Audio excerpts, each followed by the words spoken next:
Tuy bung lai zon ve na hi kai so le sub school noi langa ko sub school um deng hi it's a sub school anung langa ki ma hin it's a avelanga ko na khu in verso hele lampi metin hi chi veng hi zo chai ding chup ding le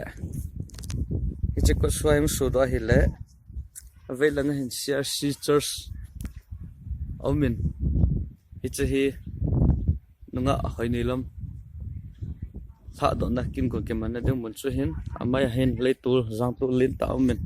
no ma no ma hi nunga hoi ni lam ki ha na ding hau in mun na hi